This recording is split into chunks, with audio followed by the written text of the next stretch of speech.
the driveway of another huge house. That's what I had when I started dating your mom. She loved that car. In fact, she said she used me just to get to ride in that car. He chuckled and glanced at me. Maybe you and I can build one of those someday. Yeah, sure, Dad, I said, staring out the window at another enormous home as we drove by. I had a feeling I wouldn't be working on vintage cars anytime soon. The minute we arrived, Darlene would probably stick me right back into her boot camp for beauty delinquents. The morning of the funeral, Darlene insisted I get my hair and makeup done, subjecting me to 3 hours at the salon, including having a woman wash and straighten my hair, a painful and tedious process. After the hair straightening torture, another woman plucked my eyebrows, painted my fingernails and toenails, applied lotions to my hands, and caked my face with makeup. Normally, I would have protested, but I was too emotionally distraught after losing my sweet mother to fight with my drill sergeant aunt. Plus, when I'd expressed my resentment to my dad the night before, with a pained expression, he told me just to go along with it. When we arrived at the church for the service, I looked like a completely different person. If my mother had looked down from heaven that day, I doubt she would have recognized me. My best friend, Megan, and my boyfriend, Tyler, had both walked right past when they entered the church, and I had to wave them down, insisting I was Emily Curtis and not some cousin visiting from out of town.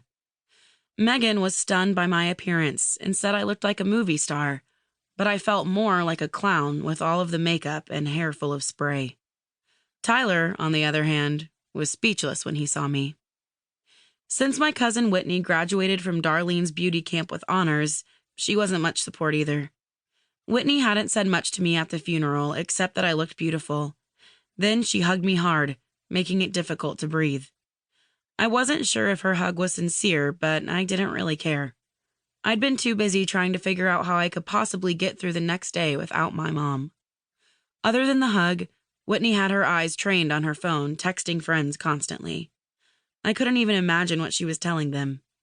Maybe she felt so uncomfortable with me, she used her friends as a distraction. After the funeral and torturous reception, filled with more awkward hugs, as well as condolences from strangers and acquaintances, I'd bagged the black dress, shoving it to the back of my closet. I put on jeans and a sweatshirt and retreated to my dad's garage to drink Coke and talk cars with Tyler, Logan, and Megan. It was the most relaxed I'd been during the visit. The Richards family went home after the funeral, to my relief.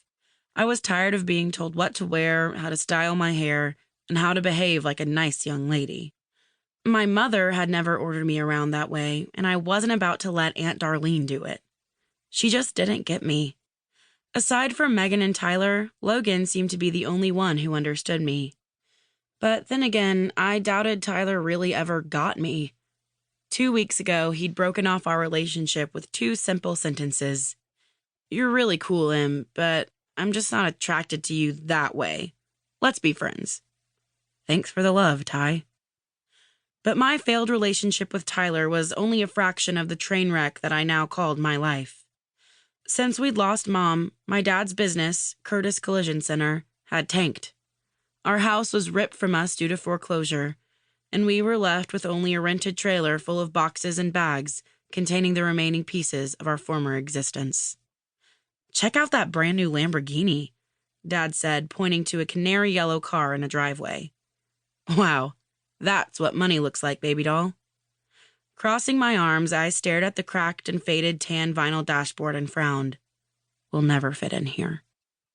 "Well, this is the place," my dad said, steering into a horseshoe driveway winding in front of a huge 2-story dark red brick colonial. Although I'd been here 7 years ago, I was still taken aback. The house featured huge windows, an attached 3-car garage, and a wraparound porch.